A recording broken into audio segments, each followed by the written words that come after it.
Primal Wellness Podcast. Welcome to another episode of the Primal Wellness Podcast. My name is Jess Munemini. I'm a pro athlete, a health coach, and the founder of Primal Wellness, where we blend ancestral wisdom with modern science to help you live stronger, longer, and with more intention. So each week I sit down with leading experts, doctors, and thinkers in the world of functional health, fitness, and longevity to unpack what really works for building a body and a mind that can ultimately go the distance. So whether you're here to optimize your performance, rebalance your hormones, or simply age with more vitality, you're in the right place. So let's dive in. Today's guest is someone who has dedicated his career to understanding what it truly means to age well. Dr. Duncan Carmichael is a functional medicine and longevity doctor and the author of the book Younger for Longer, which explores how we can slow and even reverse the biological aging process through science-backed lifestyle choices. With decades of experience helping patients address the root cause of fatigue, hormonal imbalance, and chronic illness, Dr. Duncan offers a practical and deeply human approach to health. It's one that blends modern medicine and lifestyle nutrition with mindset. So in today's episode, we'll dive into what really drives premature aging and the daily habits that make the biggest difference in how long and how well we live. Dr. Duncan, welcome to the show. It's an honor to have you here. In starting off, I wonder if you can maybe just start from the beginning in terms of what drew you initially into the world of functional medicine and functional longevity medicine specifically. Sure, that's a good question. Hi, Jess. It's a pleasure to be here. I think if you speak to any functional medicine doctor, you'll get similar sort of answers. So for me, I trained as a GP in the UK, and under that system, which is a very good training system, conventional medicine is very important, still very relevant today. But I got a little disgruntled with the 20-minute consult, the 15, the 10, and the 5. And really, in a 5-minute consult, if anyone bursts into tears, you're already behind time and schedule on things. So you just have to sort of cut things off at certain levels. And I wanted to get more into what's called root cause medicine, which is functional medicine. And it's a combination of looking at people's lifestyle as well as tablets. And it brings in bioidentical hormones, which have become a buzzword now that we've been using them for 15, 20 years in functional medicine. And so it's a lovely integration between conventional medicine and the future possibilities and the current more natural approach to things. I think that was combined also with my dad, who had a very unfortunate last 10 years of his life. And so experiencing that as a son and as informal doctor was quite difficult. And I recognized that if we could all just walk a slightly different path the way he walked, then those last 10 years should be just a whole lot better. So that personal experience was quite a driving force for me. And so how I have lived my life because of seeing that. And I think a lot of people feel the same, that they've sort of seen parents getting older, passing. And it's an important part of life. We watch the previous generation. We watch how they cope with life and death, which is very important for us, our educational thing. And then suddenly, I'm 58 and you think, gosh, you're coming to the chopping block yourself. And so how have you prepared? What habits have you lived your life by? And so Megan and me, we live our life by certain habits, and then we just pass that on in our clinic. Yeah, I think what you mentioned around, a lot of people who are on some kind of health journey or longevity journey, often, like you said, it will come from an experience with a loved one that maybe didn't follow, in those same habits and then ended up a certain way and really wanting to learn from that, which I think is so powerful, but so unfortunate that there is this previous generation that, did things wrong. What would you say is the biggest change from, let's say, your dad's generation or the previous generation in terms of life choices that they made and now? Or do you think that our kids are going to look at us and have the same learning? Absolutely they are. And rightly so. So my generation, if I look at my parents' generation, and my mom and her partner, Megan's parents, there's certain habits that some people in that generation can break and others just can't. And I have older people coming into the clinic, and every morning they'll have a cup of tea and a piece of cake because they always have. And it's just not going to stop. Yeah. Whether they're diabetic or pre-diabetic or insulin, or it's just inflaming them, that's it. That's where life is, and that won't change. But there's other people in that generation who have had a diagnosis of, let's say, dementia, Alzheimer's, and they've completely transformed things. And now they are low carb eating because it's anti-inflammatory for the brain, and they're getting into ice baths and saunas and doing a 75, 80 high intensity exercise and having, I won't say miraculous, but remarkable results. Phenomenal results.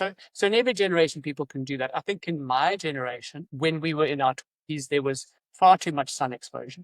I mean, we basted ourselves in the sun, and with a Scottish skin like mine, that wasn't a good idea. Far too much alcohol consumption. There weren't Ubers and taxis, and so we would drive ourselves home. There was, it was just bad decisions. Which the next generation, so our children, they look at that and go, most of them look at that and go, that's just awful. And how could you be so irresponsible? And they're right, absolutely right. And so maybe the generation after that will look at them and maybe there's things there. Yeah, that makes sense. That's crazy. You mentioning even that, the drinking and the driving is something that I remember when I was younger and not Muslim and still drinking and partying, we had, I don't know, some kind of taxi service that you could call, but it was a laborious process to book that ahead of time to make sure you were getting home responsibly. And now there's, like you said, there's no excuse because it's as easy as calling an Uber. But I did see something interesting on social media recently about millennials not millennials, Gen Z. A lot of them, young Gen Zs, are choosing to be sober. So it almost seems like alcohol is going out of fashion, whereas, like you said, generations before, it wasn't even a question of whether it was in fashion or not. It was just part of your lifestyle from quite a young age, I guess. Absolutely. And there's tea rooms opening in the evenings nowadays. There's shisha rooms. Saw in New York, there's a chain of 5 clubs that will have hardly anything in the way of alcohol. There's water and healthy drinks. And then there's a section in this dancing club where there's ice baths and saunas. Wow. Go figure. What a change. Yeah. So, yeah, I think big changes and big differences evolving in what we think of as a good time. Yeah, which is great, I think. Yeah. So just going back to maybe a personal moment or even a professional experience with writing your book, which I know took you some time, but was there something specific that happened in your life that you decided that it was time to write this book, Younger for Longer? Yeah, it was.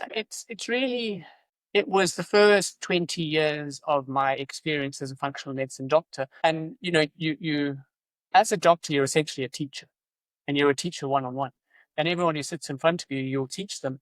And if you get it right, they'll look excited. And if you get it wrong, you can see them glazing over. So you have to learn different ways to present things are exciting and you're getting it right. But then you get to a certain age and a certain stage, you go, well, actually, what you've learned, maybe you can share it on a broader platform. You don't write a book to make money, but you do write it to share. So that's what drove the writing of Younger for Longer. And it was a book that was the basics of what we need to do right to be moving in a healthy direction. And so one of the things that I took from your very big, thick book that took me a very long time to work through was that you don't necessarily speak about living longer necessarily. It's not necessarily about getting to 100, but it's more about living well until whatever the age is that you're supposed to die, right? And so like less suffering, I guess. And I think many people think still that aging is this inevitable decline that will happen ultimately. So how would you define healthy aging? As it so happens, I'm getting to the end of the next book, which is called The Power of Discomfort. And so what I've explored in that is that how in the past and past generations, we've kind of looked ourselves as something where you live your 7 score years and 10, or 3 score years and 10, sorry, which is 70 years. And then you pass away. That once the children are out the house, you just eat lunch out, eat dinner out, don't do much exercise, and you pass away. And it's only recently, really since the 1990s, with the discovery of things called longevity genes. So Cynthia Kenyon was one of the first to explore this concept, and no one supported her at the time. The thought of a longevity gene was just ridiculous. No such thing.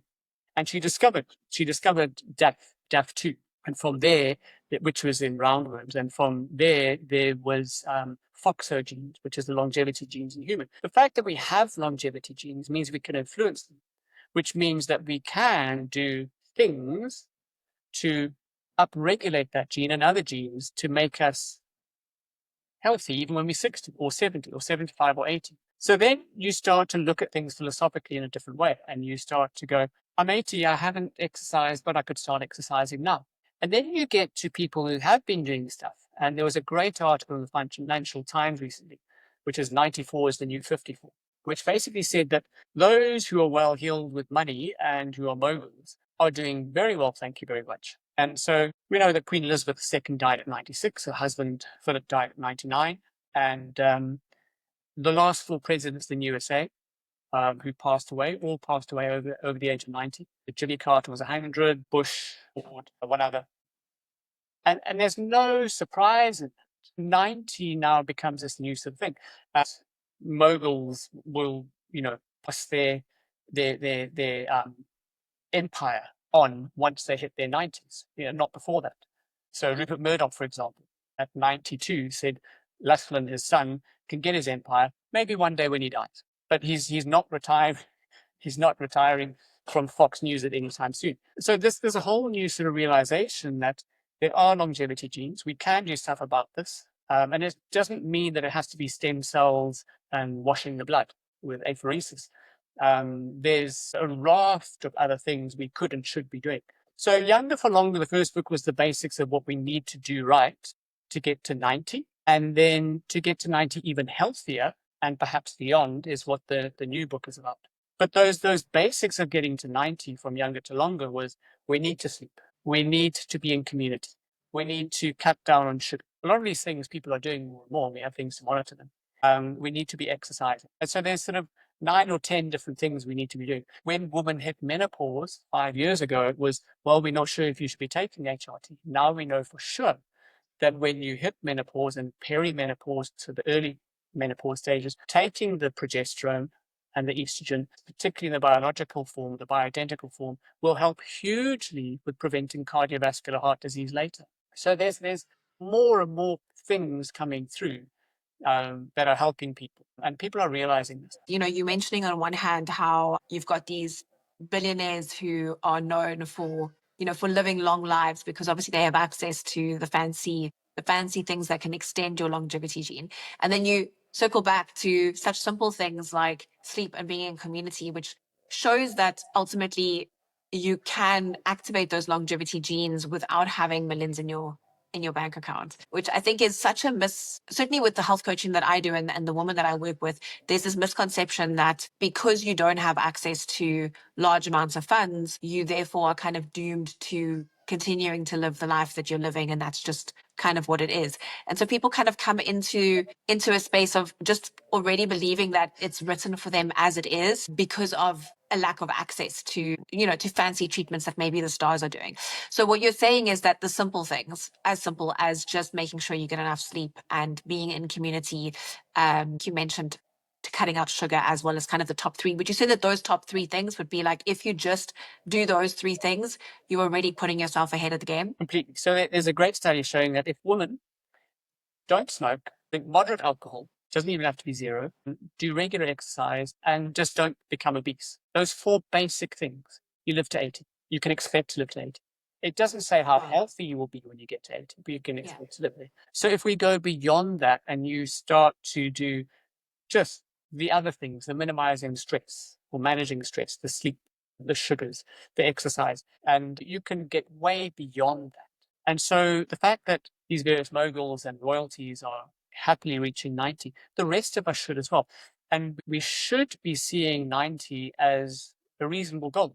So by 90, I'm hoping that I can still climb the mountain and I can still swim in the sea. If I'm still mobile, I'm having good quality of life. And that's what I want, is quality of life. And if you look at 90-year-olds, currently, we may be afraid of Alzheimer's and dementia at that age, which we should rightly be.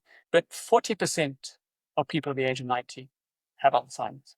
The other 60 don't. 80% have a physical disability, meaning their balance is going, their muscle strength, the sarcopenia is going. And those are things that should and could be managed from a much earlier age. And so I think on the flip side of that, what would you say are kind of the early warning signs of somebody that's maybe aging faster than they should be? You can see it. You can see when I'm not looking after myself. I'll be pale, I'll be drawn, I'll be tired. You can see when someone at the age of 30 years had 10 years of heavy drinking. You can see when an executive at the age of 40 has had 5, 6, 7, 8, 9, 10 years of of excessive stress. And you can see people aging. And one of the most simple ways, which doesn't affect all of us, but as our hair grows, and as our hair grows grey, and it becomes white, it's the gene inside the hair follicle that's become damaged. The damaging effect inside a cell is either DNA damage or it's cellular damage. And the majority of the damage is DNA damage. So DNA damage to hair follicle cells means the hair goes grey. DNA Wow. damage to I thought it was just inevitable that some people grow grey. I've been grey since I was 21. What does that say? There's a genetic side, but look at the quality of your skin. Phenomenal. So if we look at skin damage, if we look at skin damage, DNA damage to the skin leads to skin cancer. So there's something called sirtuins and SIRT genes, which protects against DNA damage. And if the DNA damage happens, it repairs. We can harness those sirtuins and SIRT genes. And you'll find a lot of dermatologists doing this now and saying there's early stages of precancerous stuff in your skin. Start taking niacin vitamin B3, otherwise known as nicotinamide, NMN, NR, which has been shown to feed the sirtuins in the skin, wake them up again, and they will then repair DNA damage and minimize your chance of skin cancer. Your question was, what things do we see about premature aging? We can do advanced things, we can do biological age tests, we can do blood tests, but we can observe these things as well. And there's a lot we can do about it. And you're saying that it's never too late, because one of the things that you mentioned, was that if somebody's coming to see you at, let's say, 70, that there's still hope. And I think maybe you want to expand on that, but a lot of the time, women that I coach, because I only coach women, but a lot of the time they'll come to me, let's say at 55, and just kind of assume that it's done. Whatever health conditions they have now, they've already had them for 10 years, and that's just the way it is. So almost, what's the point of looking to change anything now, because it's too late? Is there ever a time when it is too late? There's always a difference we can make. We can always improve our negative trajectory, our falling apart, going down steeply, to a less steep negative trajectory. We're all going to degrade gradually, but we can just slow that process at any stage, whether you're 80, 70, 60, or 50. So typically, I would think typically a woman in her 50s who's coming through to you, she's been a mom for the last 20 whatever years. She's been going through menopause. She hasn't put herself first because she's put her family first. That's what I find is a typical thing. And she needs to learn to put herself first, because being a grandmother is a very important task. And there was another article recently showing that menopause is restricted to only a few types of animals. I think humans, I think infants, and one or two whales. And they were trying to research as to why would women go through menopause. And the best answer they could come up with is because a grandmother's role is very important. And so to resurge, the ovaries die and the body learns to make estrogen in other places, this resurgence of these hormones is important so that the woman does carry on within the community, looking after the next generation as a grandmother. Which I thought was quite nice. Yeah, I saw something similar to that. I didn't actually know about the different mammals, but the example was something around a woman who, you have X amount of childbearing years. So if a woman's sole purpose was to childbear, then why is it capped on this, certain period of time? And then what is a woman's purpose post that? And it was around teaching, and that, women are at ground level better teachers or something like that. And their role in the community, whether that be with grandchildren or with an extended community, is very useful from a teaching perspective.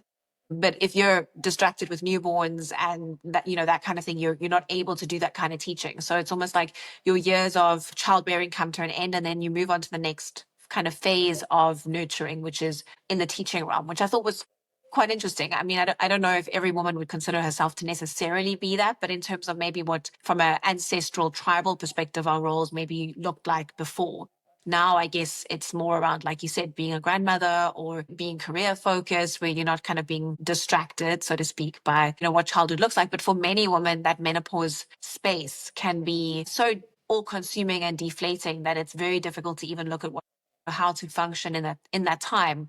And I guess that's where these HRT treatments and general lifestyle modifications come in. Yeah, and we are very much at the whim of our hormones. And when our hormones, whether we're male or woman, fall apart, whether it's a fatigue or a male menopause, female menopause, when that falls apart, we can have crashing depressions and crashing energy. As you put those handrails in place, and they're not really just handrails, you can much easier get your life back together. And then you're more motivated, and then you put in the good habits, and then it becomes a lasting positive lifestyle after that. So you made me think about something now when you mentioned moods, and something else that I saw recently online, which I actually sent to a psychologist friend of mine, was around how hormones obviously impact your mood and how you're feeling. And very often what you think needs SSRIs is, what you think is actually a condition may just be a hormonal imbalance. Not always, often it can. So you can be presenting with depression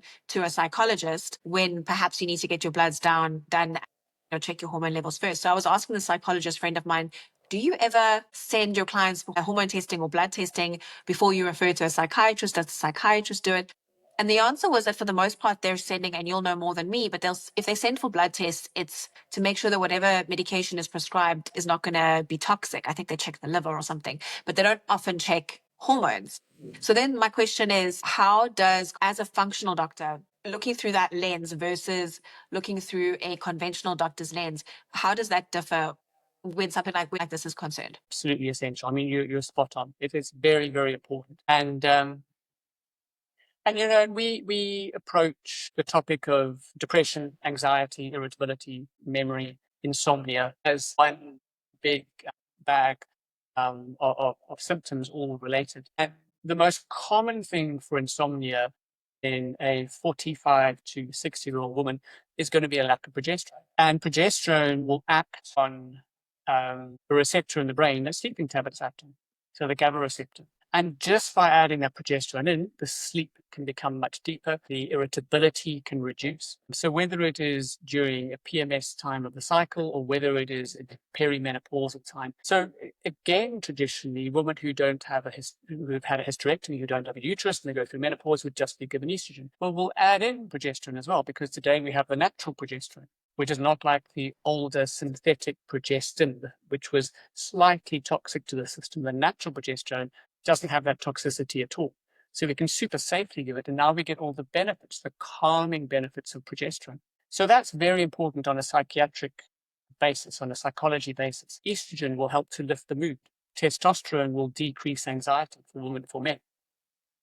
DHEA is another hormone that we use that not everyone agrees with, but we find it quite useful as a calming daytime energy. And often the most common things with DHEA, I'll find people will come in and they'll say, I've just lost my mojo. And you see their DHEA levels alone, you give them little bits of DHEA, and their enthusiasm for life comes back. Let's take the kids to putt-putt. Let's go surfing. I haven't done surfing for 20 years. And just that enthusiasm comes back. So all of these hormones have a brain aspect and a brain component. They all work in the brain. So before reaching for the SSRIs, unless it's a serious case, we would balance all of these hormones first. And it's remarkable how many people will self-correct. So why do you think it's not something that's more commonly practiced in the traditional space? I mean, why do I need to come to you as an uneducated person who doesn't know where the first place is? I'm feeling off. I've had a hard year. I'm burnt out. I think that the only answer is a psychologist or psychiatrist, unless I've kind of done my research in the maybe functional wellness space to a degree. So I can possibly end up at a psychologist and then be referred to a psychiatrist, get prescribed medication that I don't actually need. It just feels unfair. I agree. It is. I think that all psychologists, psychiatrists, doctors do their best. We have the limitations of what we know, what we don't know. It just makes it difficult for patients to come through to the right place. And really that's where a high quality GP is so important. I'm a big believer in the traditional system where you don't go straight to a specialist. You go via your GP, which could be sort of a functional medicine type of GP, because more and more GPs are in the functional medicine space. And that generalist would help you with the general health benefits, or would send you to the right person. And I think following that system is much more sustainable. That makes a lot of sense.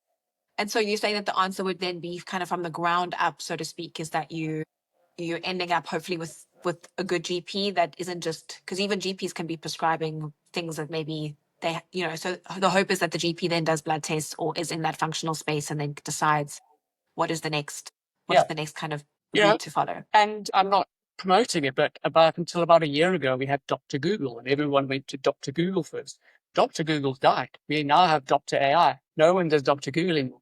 And patients come in with a remarkable amount of knowledge. People self-research. And we've seen this more and more, that people self-research since the COVID pandemic.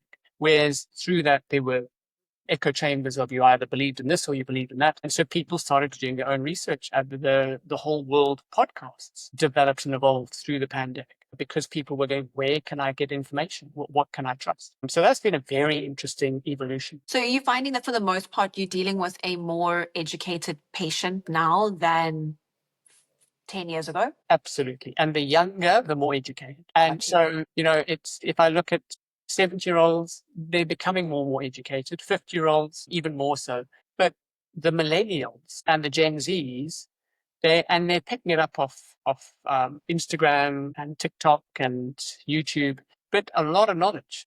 And I mean, I was trying on running shoes, and there was a 30-year-old guy who goes, "Oh, do you know Brian Johnson?" And he all learned about Brian Johnson and his blue, whatever it is, and all his experiments on himself with longevity, which are fascinating. So yeah, the younger people are, the more I think they're aware of longevity and health. So what's your take on a Brian Johnson? I'm curious. Obviously, this is an extreme in the sense that, this man's whole life is consumed by this. And very often when we go on these journeys of wanting to make our lives better, it can be an overwhelm of, what he does is, it's great. And I'm like, it's cool that someone's experimenting themselves. But if somebody were to look at that and go, wow, do I need to do this 90-step program every single day in order to be healthy? So for a lot of people, it seems like such a big task, such a big undertaking, obviously financial and just the amount of time.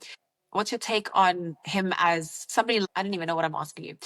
What is your take on him, firstly? But secondly, do you see the act of health and wellness to be as laborious as that? Or for somebody who is just trying to be healthier, does it have to consume you in the same way? He is the 1% extreme. And in my opinion, because some people in my industry go, what's Brian Johnson doing? He's bringing a bad reputation to an industry that's just trying to emerge. I think it's great. So he's the 1% extreme that does, from the moment he gets up to his last meal, it is at 11 o'clock in the morning or something. His 7 supplements, his exposure to red light, to different modalities through the day.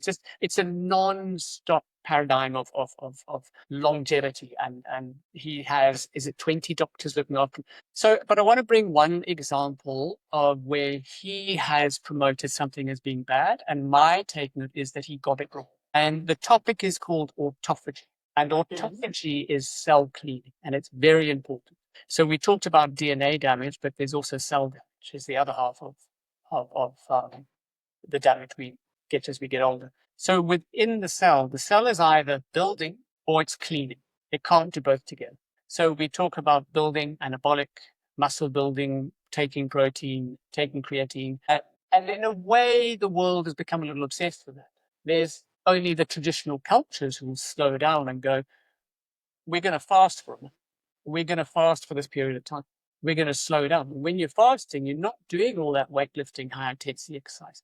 And what you're really doing on a cellular level is you're putting your body through autophagy, cell cleaning. So without autophagy, with just building and high calories and lots of eating and exercise, you are putting yourself at risk of chronic disease. And unless you take time out to do cell cleaning, you're not going to do cell cleaning. Now, so we've now got this pendulum swing where people are starting to go, I need to do autophagy. I need to take spermidine, or I need to do fasting, whatever it's going to be to encourage autophagy.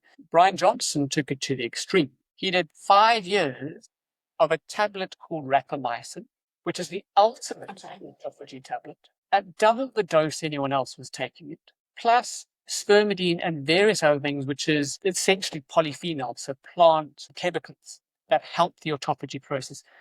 His fasting, he doesn't do high intensity exercise, so he's doing more that low intensity autophagy generating exercise. So all of these things, it wasn't just the rapamycin at double dose, it was everything on top of it. And over a period of time, his health markers started to get worse and worse, which you put down to the rapamycin. His conclusion was that rapamycin is bad for you. My conclusion is that with the best will in the world, he overdid it in the wrong direction. And the person who originally spoke in 2016 about autophagy in his Nobel Prize speech Shinori or Hori or something, I can't remember his name, explained that life is a delicate balance between building up and breaking down. We should not be building up all the time. We should not be breaking down all the time. The world is moved into high calorie building up all the time. But if you go to the other extreme, which Brian Johnson took us to, you will also get bad results. And we need to, in life, maintain that delicate balance. Wow, that's really profound. I have never actually thought of it. I mean, I understand the idea of autophagy and why you need to give your digestive system a break and why fasting is important, all of that. But I've never actually thought of the opposite of that in terms of the building of the essentially what I preach, which is high protein, exercise, that's all go, go, go. And yes, as a Muslim, you pause for a month and you fast, and I'll promote that. But I've never thought of it as this delicate balance, as you mentioned, and how either one of those things can ultimately be overdone. And so I guess the answer for, like you said, for a general pop person who's just trying to get better without spending millions of rands on getting better, it's just about finding that balance between the two. Absolutely. So just while we're speaking a little bit about fasting and food, you obviously, I know that you mentioned sugar and you mentioned eating a good diet as one of the tenets for this. What would you see as the most powerful dietary change for the purposes of longevity? Depends where you're coming from. If you're coming from a high sugar background, then cutting out sugar is your number one because that's pro-inflammatory to the body. But let's say you're coming from the background of just eating reasonably. You're having a breakfast, lunch, and supper. The next bad thing would be ultra-processed foods, so all your takeaway foods. So, but let's say you're not doing loads of ultra-processed foods. You're eating healthily. Probably in the long run, having enough protein could be argued, and often nowadays is argued, as being important because as we get older, we absorb our protein less and less efficiently. So we do need to have a bit more on the plate. And then it comes the question of how much is enough. It brings in the question of creatine. What does creatine do? We always used to think that creatine builds muscles. And then we learned actually, no, it doesn't. It helps form phosphate ATP. So it forms ATP. And so that's extremely useful for muscles, helping us with high intensity exercise and lifting weights if taken beforehand, but also extremely useful for the brain. So once we get past our first 5 grams of creatine, the second 5 grams perhaps starts to go to the brain for brain energy. So we look at all these things, and if we consider that at the age of 90, 80% of us have sarcopenia, 80% of us are physically disabled, then that really, and we're absorbing protein less and less well, then that really is the thing we need to be looking out for the most, having enough protein coming in, however much that is, and using that with exercise to help to build the body. Yeah. And at the same time, perhaps having your break once a year. I think a 3 month break once a year from that to do autophagy or cell cleaning is an important part of that cycle. And so what does that autophagy process look like to the average person? Is it intermittent fasting? Is it prolonged fasting? Is it always taking some kind of medication? Because you've mentioned things today that I haven't heard of before, to stimulate that autophagy process. What would be the kind of best approach to autophagy, to stimulating autophagy? The best baseline approach is fasting.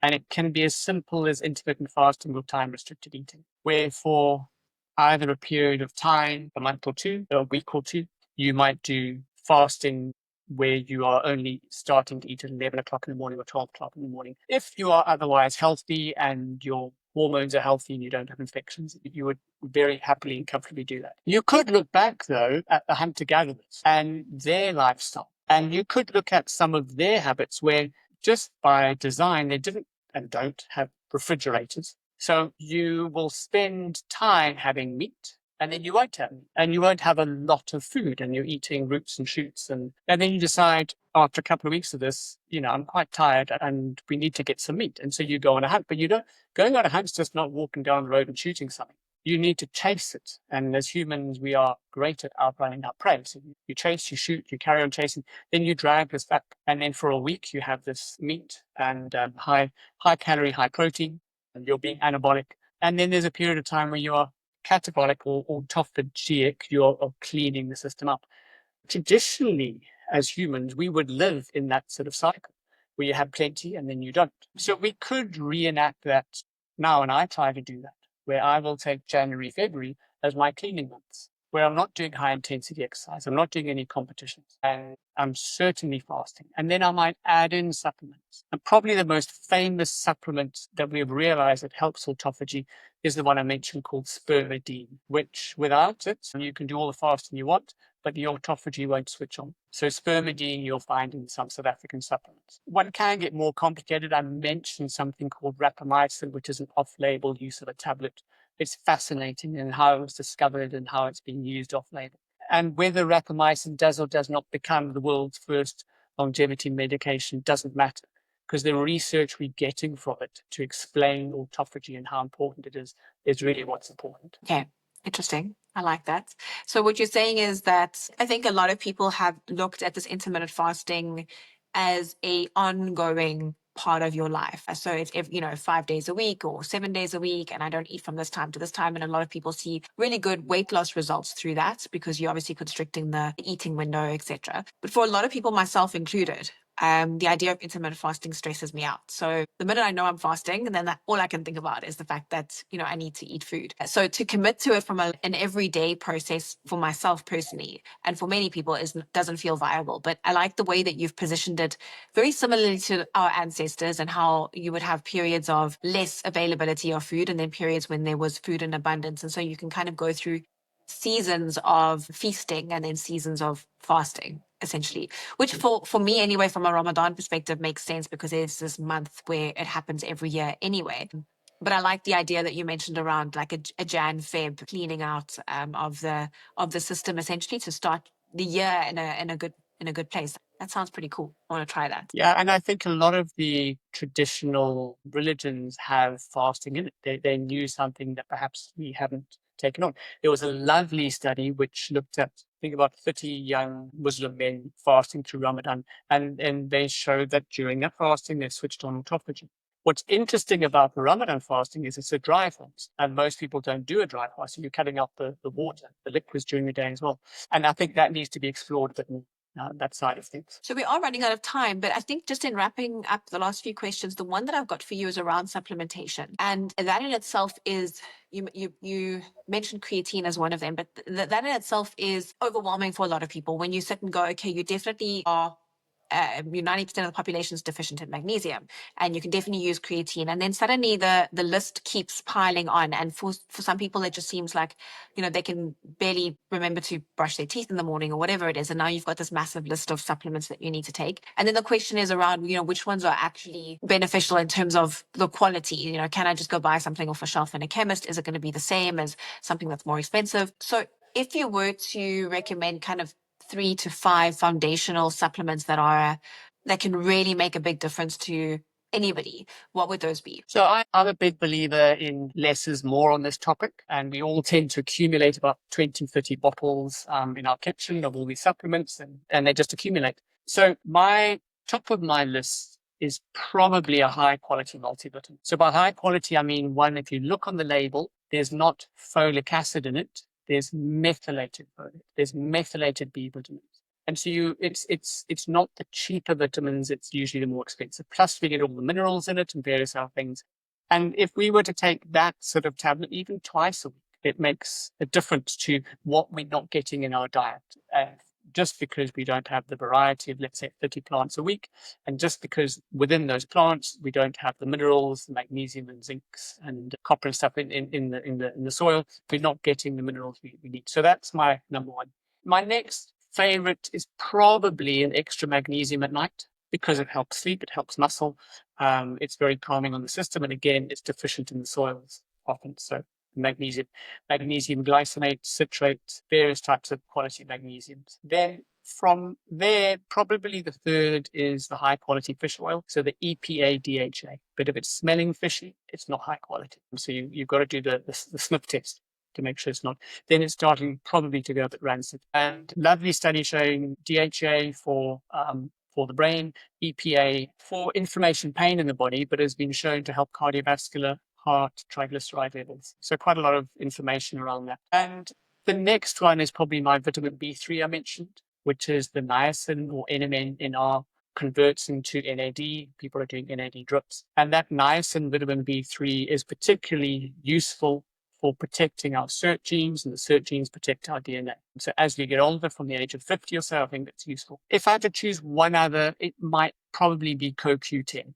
Because of all the mitochondrial energy boosting supplements, I think that's probably the most reliable. That's my lot. How much of these things that I'm ingesting are actually going to be still valid once ingested, if that makes sense. So, you never know if, you've got this list of vitamins and if they're actually going to make a difference. And I think that's the tough one for anybody that's kind of trying to move their wellness and their health in the right direction. And one of the things that I keep saying to my clients around supplementation, because they often come to me with that first, because changing your diet is a lot harder than just popping a pill, is that you can't out supplement a bad diet.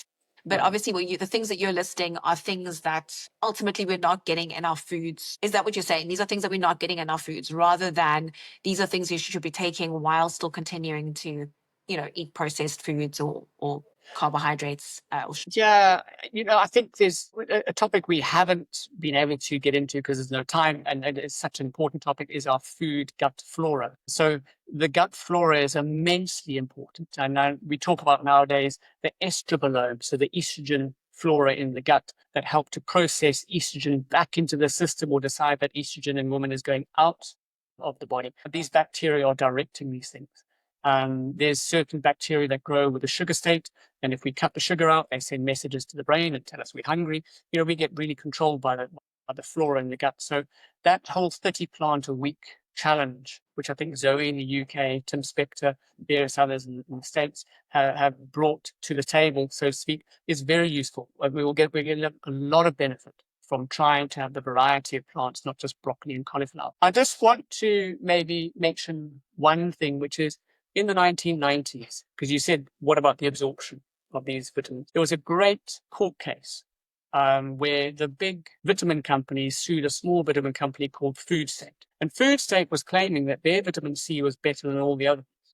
And the reason they said it was better was because they had bioflavonoids with the vitamin C. So basically what they were saying is vitamin C doesn't absorb unless it comes with what you'd get in the orange, the bioflavonoids. And they put those bioflavonoids in. And they were proven to be correct, and they won their court case against these big Goliaths of the vitamin industry. The point being, if you take vitamin C effervescent, have a half an orange or a citrus fruit with it, because you will 6 times increase the absorption of it. Wow. So the absorption makes a big difference. If you're having fat-soluble vitamin D, have it after you've had some milk or yogurt or something, because the fats that you're eating will help the absorption. Okay. I feel like there's a whole topic about gut health that I need to come and bring you back for on another time, but that's very powerful information. And I think just ending with that, what comes up for me is just how important it is for either the person who's prescribing or suggesting that you take these, multivitamins and supplements, to give you the how to use it, or for the user to become educated on these are things that I need to be doing to increase absorption. Duncan, thank you so much for your time. This was a lot of fun. And like I said, I feel like I could bring you back for a whole nother podcast, which we'll look at doing maybe down the line. Great questions. I enjoyed it as well. Thank you.